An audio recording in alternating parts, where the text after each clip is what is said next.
سب اس کے اوپر بنے گا ایک greater Israel. This is there local agenda. اور اس کے لیے ضروری ہے ایک بہت بڑی جنگ. A person who has killed hundreds and thousands of innocent human beings becomes the prime minister of Israel and later on gets the Nobel Prize for Peace. Israeli murderers are called commandos. Arab commandos are called terrorists. Contra killers are called freedom fighters. Well, if crime fighters fight crime and firefighters fight fire, what do freedom fighters fight?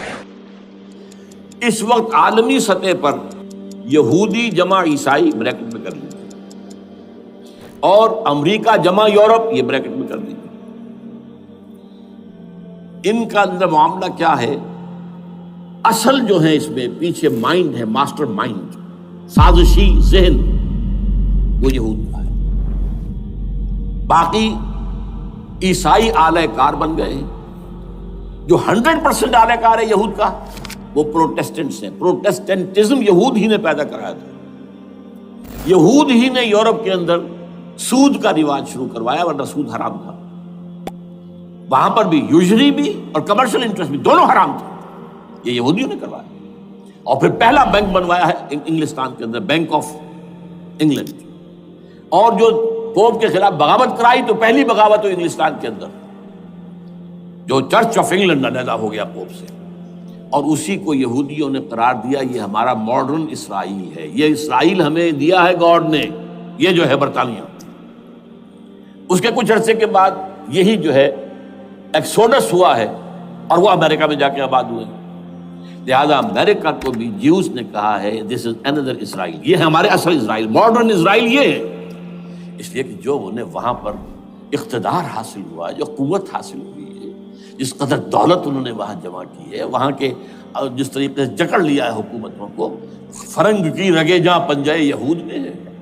ٹھیک 100 سال پہلے علامہ اقبال یہ مشاہدہ کر کے آ گئے تھے Europe میں. اور کون دیکھنے والا تھا کہ وہاں کیا ہو رہا ہے، بیہائنڈ دی سین کیا ہے، سامنے کیا ہے، پردے کے پیچھے کیا ہے. فرنگ کی رگے جہاں پنجے یہود میں. اس وقت فرنگ کا امام تھا برطانیہ. یہ وہ سلطنت تھی جس پر سورج کبھی غروب نہیں ہوتا تھا. آج وہ فرنگ کا امام امریکہ ہے. یہ برطانیہ تو اب وہ جو ایک نظم ہے کہ بچپن میں پڑھی تھی، London bridge is going down going down going down, اس کی مثال ہے. برطانیہ کی کوئی حیثیت ہی نہیں، ورلڈ پاور کی حیثیت نہیں ہے. وہ تو چھوٹا بھائی اس نے بنا رکھا امریکہ نے اپنا. تو اس حیثیت سے جو ہے اس کی کوئی حیثیت ہے، ورنہ کوئی اور حیثیت نہیں.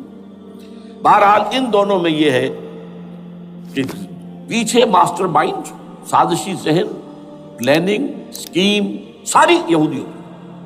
اعلی کار امریکہ سب سے بڑھ کر، اس کے بعد برطانیہ. اور اس میں اصل پروٹیسٹنٹس، ان میں بیپٹسٹ، ان میں اس سے بھی آگے بڑھ کر ایونجلسٹ، جن کو کہتے ہیں بورن اگین کرسچنز، جن کو کہتے ہیں نیو کنزرویٹو کرسچنز. یہ تمام اصطلاحات آپ اخبارات میں پڑھتے ہوں گے، ان کو گروپ کرنا. یہ اصل اعلی کار. ان کو ایک نیا نام دیا گیا ہے کرسچین زائنسٹ. ایک یہودی زائنسٹ ہیں، سارے یہودی زائنسٹ نہیں ہیں. بہت سے یہودی ہیں جو یہ زائنسٹ کے مخالف. چنانچہ میری ہیوسٹن میں ملاقات ہوئی تھی ڈاکٹر وشو گرانٹ، بہت بڑا پروفیسر ایمیریٹس یہودی. لیکن یہ کہ اس نے کہا، بڑے اجتماع میں کہا، ہمارا اجلاس تھا وہاں پر، ہم نے یہ جو ہے بلایا تھا ایک یہودی، ایک عیسائی اور ایک مسلمان، تینوں جو ہیں وہ تقریریں کریں. اس نے کہا تھا کہ وی آر ناٹ سپورٹنگ اسرائیل. اس نے وہ عیسائی جو آیا ہوا تھا پروفیسر، اس کی طرف they are supporting Israel, we are not supporting Israel. اسی طرح میری جو ہوئی تھی round table conference, round table, اس میں ایک یہودی پروفیسر تھے، وہ ہسٹری کے پروفیسر، میں نام بھول رہا ہوں ان کا. انہوں نے کہا آئی ایم اینٹی زائنزم، میں زائنزم کے خلاف ہوں. تو زائنزم جو ہے اصل میں ایک سیکولر یہودیوں کی تحریک ہے، اور اس کے سب سے بڑے سپورٹرز کرسچین زائنسٹ وہ امریکہ میں بیٹھے ہوئے. تو یہ ہے صورتحال. یہ جان لیجئے کیتھولکس جو ہیں یہ اتنے پرو یہودی نہیں ہیں. اب رفتہ رفتہ وہ بھی اس کے اندر آ کر شامل ہو گئے. یورپ جو ہے زیادہ Catholics, Roman Catholics. Roman Catholics کا یہ بھی آپ نے جملہ پڑھ سنا ہوگا کہ یہ جو ترکی جو ہے ہمارا ملک، یہ جو کوشش کرتا رہتا ہے گھسنے کی یورپین یونین کے اندر. تو ایک دفعہ جان شراق نے کہا تھا، بڑا پیارا جملہ تھا، Why doesn't Turkey understand that we are a Christian club? یہ ہماری جو یونین ہے یورپین، یہ تو کرسچین کلب ہے، وہ مسلمان ہے، وہ کس وجہ سے آنا چاہتا ہے بندہ؟ کیوں تو خود داخل ہونا چاہتا ہے؟ Why doesn't Turkey understand that we are a Christian club؟ لیکن یہ ہے رومن کیتھولکس، اور ان کا میں بعد میں آپ کو بتاؤں گا۔ یہی آپ کو معلوم ہے کہ یورپ نے عام طور پر اسرائیل کا اتنا ساتھ نہیں دیا جتنا جو امریکہ دیتا رہا ہے، اور کسی درجے میں ان کے دلوں میں سافٹ کارنر جو ہے عرب فلسطینیوں کے لیے بھی رہا ہے۔ بہرحال ان کا ایک جو ایجنڈا ہے وہ دو، سمجھیے کہ دو اس کے نکات ہیں، دو رسیوں کے مانند یہ آپس میں بٹا ہوا ہے۔ پہلا، عالم اسلام کے مادی اور مالیاتی وسائل خصوصاً تیل پر قبضہ۔ نمبر دو ایجنڈا کیا ہے؟ دنیا میں کہیں بھی اسلام کے بحیثیت ایک نظام زندگی ظاہر ہونے کا کوئی موقع نہیں دینا۔ We have to nip the evil in the bud at any cost۔ یہ ان کے ایجنڈے کا دوسرا پہلو ہے۔ یہ دو ہیں انٹرٹوائنڈ، جیسے آپ لڑیوں کو پٹ دے کر رسی بناتے ہیں، ایسے یہ دو لڑیے ہیں۔ اسلام کا پولیٹیکل سوشو اکنامک سسٹم کہیں نہ آ جائے دنیا میں، ہو نہ جائے آشکارا شر پیغمبر کہیں، یہ ابلیس نے کنکلوڈ کیا ہے۔ وہ جو ابلیس کی مجلس شورا ہے، ہو نہ جائے آشکارا شر پیغمبر، کہیں ایسا نہ ہو کہ پیغمبر کی شریعت دنیا کے سامنے آ جائے، پیغمبر کا نظام آ جائے۔ اب لیجئے یہودیوں کے ایجنڈے کو میں تجزیہ کر رہا ہوں۔ سب سے پہلے World Bank, I M F, globalization, TRIPS, ان تمام ہتھ کنڈوں کے ذریعے عالمی مالیاتی استعمار جو بظاہر امریکہ کا ہوگا، حقیقتاً یہود کا ہوگا۔ یہودیوں کے نزدیک پوری نوع انسانی حیوانوں کے مانند ہے۔ They are not human beings. They are goyams. They are Gentiles. یہ انسانی شکل میں حیوان ہیں، اور جیسے حیوانوں کو ایکسپلائٹ کرنا، استعمال کرنا انسانوں کا حق ہے۔ گھوڑے کو آپ باندھتے رہے ہیں نا ٹانگے کے آگے، اور بیلوں سے آپ ہل جتواتے رہے ہیں، تو جیسے یہ حق ہے ایسے ہمارا حق ہے پوری دنیا کے جو ہے وسائل ان کو کھینچے۔ ہاں، جیسے گھوڑے اور بیل کو بھی کوئی نہ کوئی دانہ تو ڈالنا پڑتا ہے، چارہ تو دینا پڑتا ہے، تو ان کو بھی کچھ دو۔ یہ پوری نوع انسانی ورکرز بن کر رہ جائے، حیوان بن جائیں، بالکل شہوت کے غلام بنا دو انہیں، اخلاقی اقدار کا بیڑا غرق کر دو، خاندانی نظام کو تہوبارہ کر دو۔ یہ باقاعدہ جو Protocols of the Elders of دی زائن تھے ان سب میں موجود ہے، لکھا ہوا، جو 1897 میں انہوں نے پاس کیا اپنا پروگرام بیسل میں، سوئٹزرلینڈ کا ایک شہر ہے۔ Protocols of the Elders of دی زائن، ان کو حیوان بنا دو، بس حیوانوں سے کام لیتے رہو۔ ہاں، ان کی کمائی کا کچھ حصہ ان کے لیے چھوڑ دو، وہ بھی زندہ رہیں، وہ بھی آخر کام کیسے کریں گے، اور اصل جو ہے ملائی کھینچ دو اپنے اس نظام کے ذریعے سے۔ World Bank, I M F, stock exchange, TRIPS, globalization, اس کے ذریعے سے عالمی مالیاتی استعمار۔ نمبر دو، ایک ہے ان کا ایجنڈا، یہ تو عالمی ہے۔ دوسرا ایجنڈا کیا ہے؟ وہ لوکل ہے۔ وہ کیا ہے؟ گریٹر اسرائیل کا قیام، جس میں مصر کا سارا زرخیز علاقہ شامل ہوگا، جو ڈیلٹا کا علاقہ کہلاتا ہے اس کا، جہاں کے اس وقت کے بادشاہ نے، حضرت یوسف علیہ السلام کے زمانے کے بادشاہ نے، وہ فرعونہ کے خاندان میں سے نہیں تھا، وہ عرب تھا، عربوں ہی سے کسی وقت کوئی قوم آئی تھی جو کہ مصر پر قابض ہو گئی تھی۔ اس نے حضرت یوسف کے خاندان کو لا کے وہاں آباد کیا، بہترین جشن کا علاقہ کہلاتا ہے، بہترین۔ وہ کہتے ہیں ہمارا ہے، ہم رہے وہاں پر کئی سو برس تک رہے، عراق ہمارا ہے، وہاں ہمیں قید میں رکھا گیا، نبوکدنضر دے گیا تھا۔ عرب کا شمالی حصہ جو ہمارا ہے، وہاں خیبر میں یہودی قلعے تھے، اور وہاں مدینے کے اندر جو ہے 3 قبیلے یہودی تھے جنہیں محمد نے صلی اللہ علیہ وسلم وہاں سے نکال باہر کیا تھا۔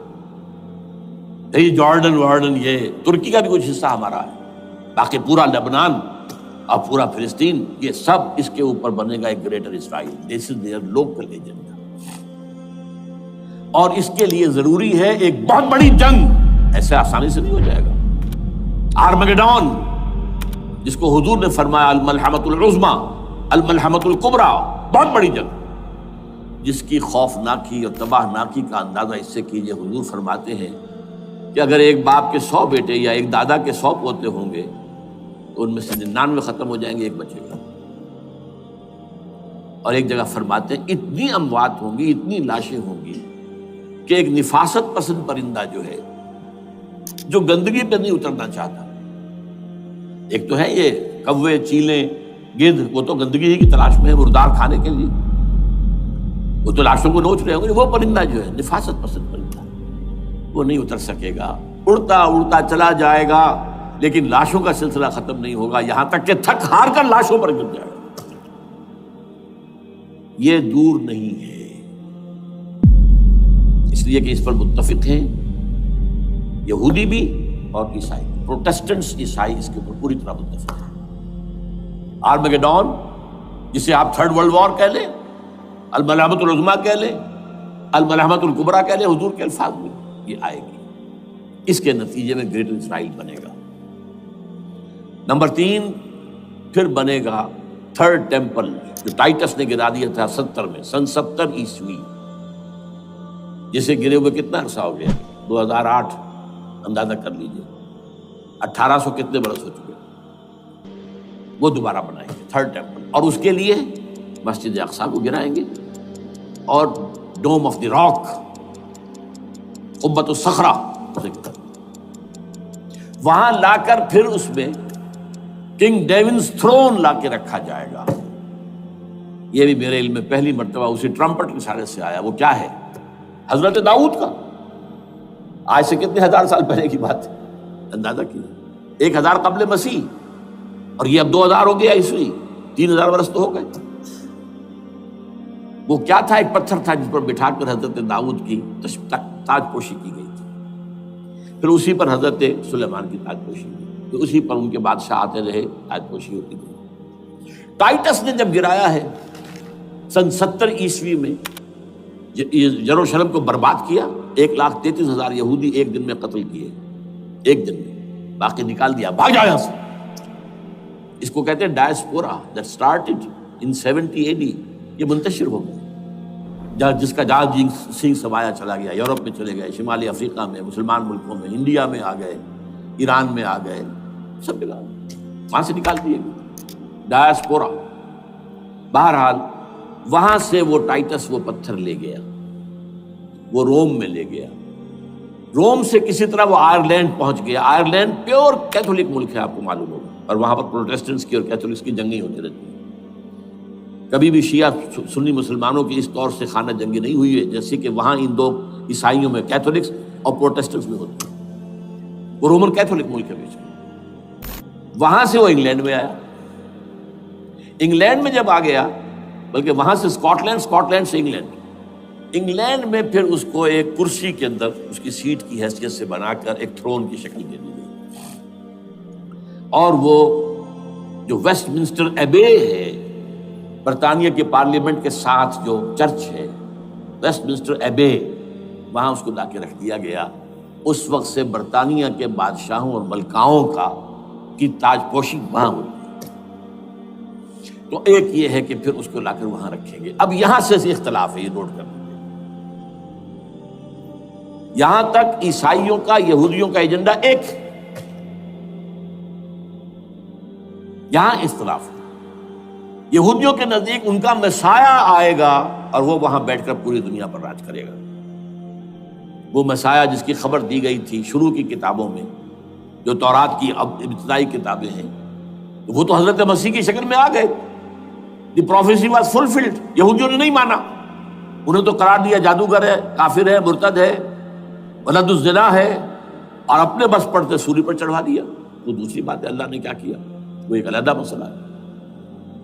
چنانچہ یہ کہ دی سچویشن از ویکنٹ، وہ مسیحا کی جگہ ابھی باقی ہے ان کی، and they are waiting for ہم۔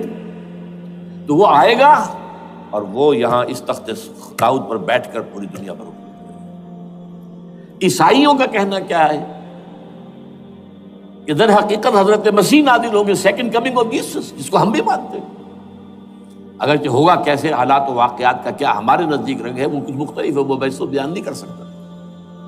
حضرت مسیح علیہ السلام پھر اس تخت پر بیٹھیں گے ان کے عیسائیوں کے مطابق۔ چنانچہ پوپ جو مر گیا ہے، پال سیکنڈ، اس کو یہ ٹرمپٹ والے کہتے ہیں شیطان، اور ان کا کہنا یہ ہے کہ اس شیطان نے the old ancient holy Roman empire کو ریوائیو کیا ہے یونائٹڈ یورپ بنا کر، اور ان کا مقصد کیا ہے کہ یہ فلسطین میں ایک رومن کیتھولک حکومت قائم کرنا چاہتے ہیں۔ یہودی اپنی حکومت چاہتے جو ہے، اور وہ اپنی حکومت چاہتے ہیں، یہ ان کا کہنا ہے۔ یہ میں نہیں جانتا کہ اس میں کس حد تک ان ایک دوسرے پر الزام درست ہے، لیکن جیسے کہ آپ کو معلوم ہے کہ انڈونیشیا کے اندر بھی ہوا تھا، ایک جزیرے کو تقسیم کر دیا، ایک حصہ جو ہے اس کا وہ رومن کیتھولک ریاست بن گیا۔ شاید نائجیریا میں بھی اس طرح کا معاملہ ہوا ہے تھوڑے علاقے کے اندر، وغیرہ وغیرہ، تو یہ ہے۔ لیکن بہرحال یہ ان کا عیسائیوں کا معاملہ کیا ہے، میں نے جیسا کہ بتایا کہ یہ تو اس ایجنڈے کے اندر متفق ہے، اور عیسائی بھی ورلڈ ڈومینیشن، مالیاتی جو ہے استعمار، اس کے لیے کوشاں ہیں۔ لیکن ان کے نزدیک حضرت عیسیٰ ابن مریم آئیں گے علیہ الصلوۃ والسلام، اور وہ حکومت کریں گے۔ اس پورے ڈرامے کا اسکرپٹ پورا یہودیوں کا لکھا ہوا ہے، اور انہی کی سازش اس پورے ڈرامے کے پیچھے ہے۔ البتہ بظاہر اس ڈرامے کا بڑا کیریکٹر جس سے آپ ہیرو کہیں وہ امریکہ ہے، اور اس کے تابع یورپ بھی ہے۔ یہ ہے عالمی سطح پر معاملہ اس وقت۔ ویسے میری 2 کتابیں جو ہیں اس پر، کتابچے ہیں، 4 سال پہلے میں نے اسی مقام پر 2 تقریریں کی تھی۔ ایک موجودہ عالمی حالات اور اسلام کا مستقبل، وہ دوسرا حصہ جو میں اس وقت نہیں چھیڑ رہا، ہوگا کیا اصل میں، جس میں یہ ہے کہ کہیں اسلامی ریاست قائم ہو، خلافت کا نظام قائم ہوگا کہاں ہوگا یہ میں بحث نہیں کر رہا۔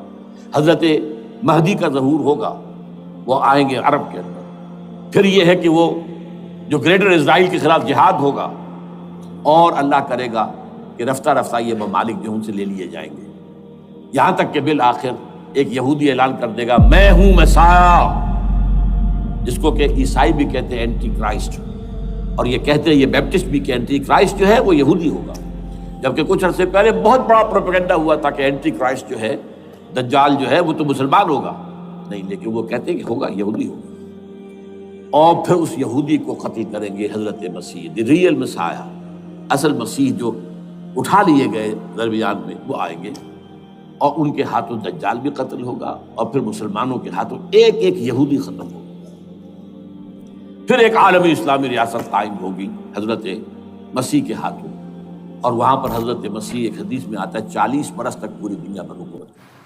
After World War II, from 1941 to 1948, in a span of 8 years, 259 terrorist attacks were conducted by Jewish terrorists, by many organizations, Ignun, Stern Gang, Haganah, and we know of the famous bombing of King David Hotel, which took place on the 22nd of July 1946. They were conducted by Ignun under the leadership of Menachem Begin, in which 91 innocent people were killed, out of which 28 were British, 41 were Arabs, 17 Jews, and 5 others.